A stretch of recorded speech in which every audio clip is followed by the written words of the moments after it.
Buenos días, mi nombre es Géser José Morales Santos.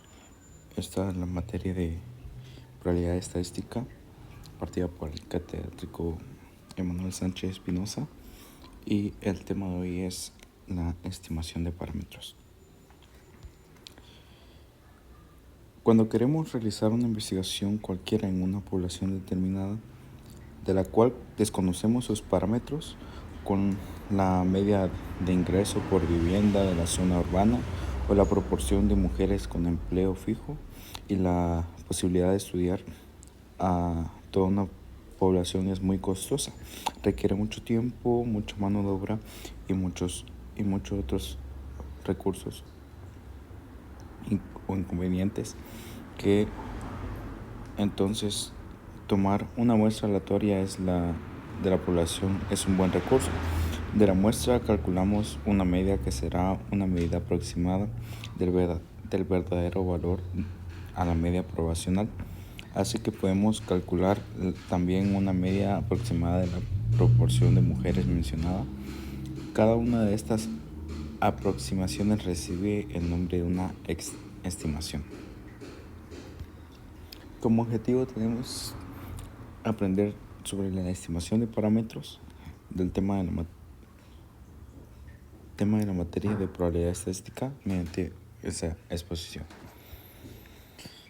Bien, como punto número 1 tenemos la estimación puntual, que dice es una estimación puntual de un parámetro probacional desconocido, como puede ser la media, la varianza, la población. Es un número que se obtiene en la muestra y que pretende estimar el verdadero valor de dichos parámetros.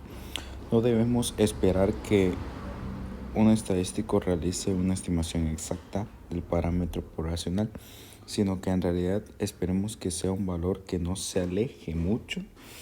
Siempre estaremos, por lo tanto, trabajando con un margen de error que debemos controlar y recordar que siempre a la hora de sacar conclusiones hay que tomar en cuenta esos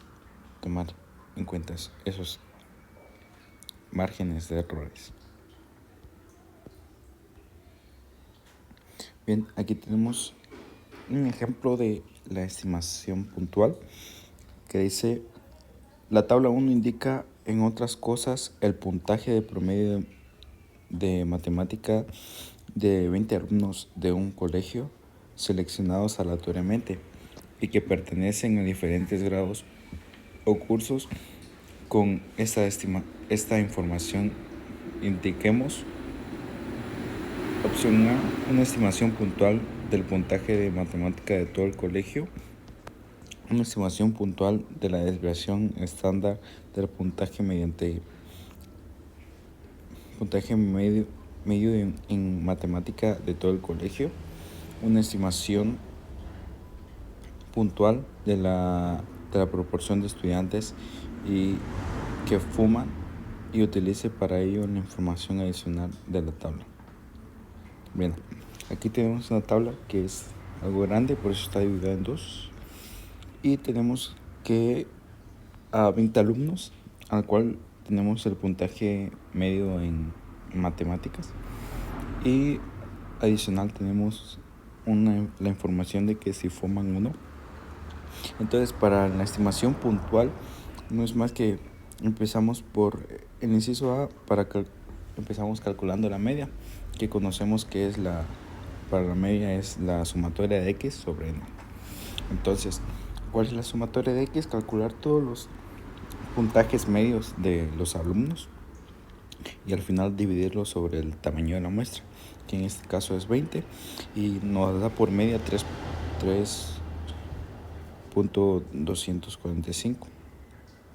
Bien, pero respondiendo al inciso A, esta media podemos relacionarla a todo el colegio, diciendo que entre todo el colegio hay una media de que los alumnos, el promedio medio sea de 3.245. Bien, el paso B es calcular la desviación estándar. Y sabemos que la desviación estándar es la raíz cuadrada de la varianza, y la varianza nos la da, que es 0.9604, y si le sacamos raíz nos da como resultado la desviación estándar, que es 0.98, casi 1.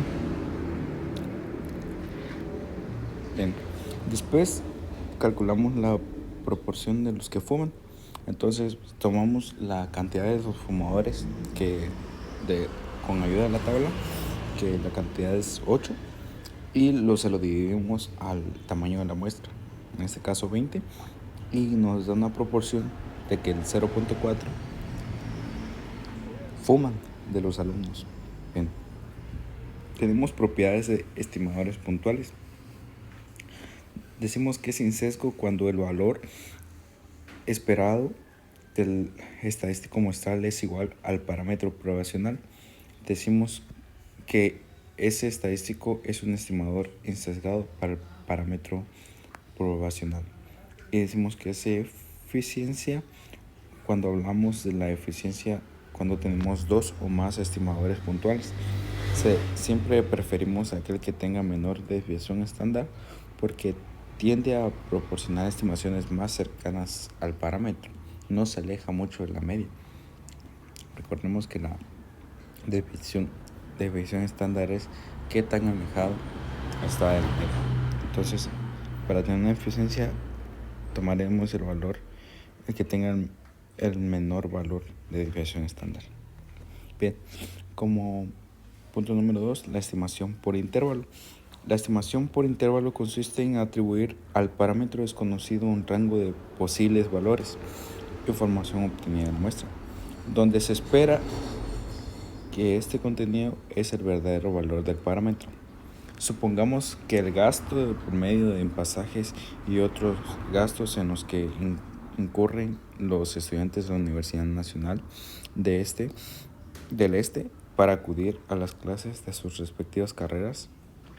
Para ello, se tomó una muestra de 50 estudiantes y una estimación puntual que fue de 1.420.000. Pero también imaginemos que existen estudiantes que podrían gastar más o menos de este valor, y para los cuales este valor puntual no es muy adecuado. Es ahí donde evidenciamos la importancia de la estimación por intervalo. Daremos un rango de valores donde podría encontrarse el gasto mensual medio de todos los estudiantes. Para construir un intervalo de confianza, como primer paso seleccionamos un nivel de confianza, que es la probabilidad de que el intervalo contenga el verdadero valor del parámetro, teniendo en cuenta que el nivel de confianza. Como segundo paso calculamos el error estándar de la medición muestral, y a partir de allí el error de estimación. Finalmente, como tercer paso, calculamos los límites del intervalo de confianza. El límite inferior es la estimación puntual menos el error de la estimación, y el límite superior es la estimación puntual más el error de la estimación. Y hasta abajo observamos una tabla con niveles de confianza y el valor de Z. Esta tabla nos va a servir para el siguiente ejercicio. El intervalo de confianza para las medias muestrales grandes. Se consideran muestras grandes cuando es igual o mayor a 30. Si es menor de 30 se usan otras fórmulas, pero para las muestras grandes se usan estas dos que tenemos aquí.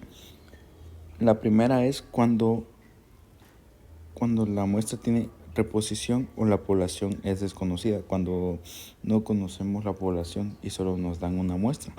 Y la segunda es cuando sí conocemos, cuando es sin reposición y la población es conocida o finita. Y hasta abajo observamos cómo vamos a comparar los resultados para la respuesta final. Bien, aquí tenemos un ejemplo. Dice, se desea estimar la edad promedio de los empleados de una empresa multinacional que cuenta con miles de empleados. Para la realización de esta investigación se tomó una muestra de 250 empleados y se encontró que la edad promedio es de 30 años, con una desviación estándar de 5.2 años. Inciso A, ¿cuál es el error estándar de la media? Y inciso B, estima un intervalo de confianza de 95% para la edad del promedio de la población. Bien, como datos tenemos la muestra de 250 datos, 250 empleados y una media de 30 y una desviación estándar de 5.2. Como en este caso no conocemos el tamaño de la población, utilizaremos la primera fórmula de el error estándar es igual a la desviación estándar entre la raíz de la muestra. Entonces, sustituimos valores 5.2, que es la desviación estándar, entre la raíz de 250, que es el tamaño de la muestra, nos da como resultado un error estándar de 0.3288. Esto responde al inciso A. Y para el inciso B, un intervalo de confianza, utilizaremos X, la media, más menos Z. Y para saber cuál es Z, tomamos en cuenta que nos piden el intervalo de confianza del 95%. Entonces, ¿qué hacemos? Nos venimos a la tabla y vemos que en el 95% marca 1.96 valor de Z. Entonces, con esos valores sustituimos, teniendo en cuenta esos valores, y 30 más menos el 1.96 por el error estándar.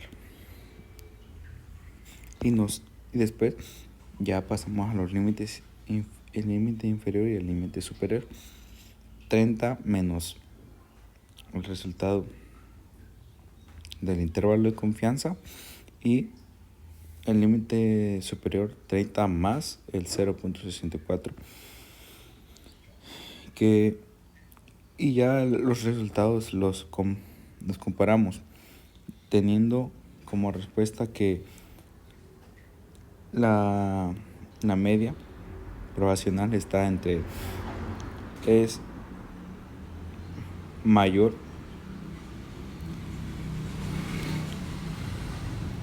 a 29.35 y menor a 30.64.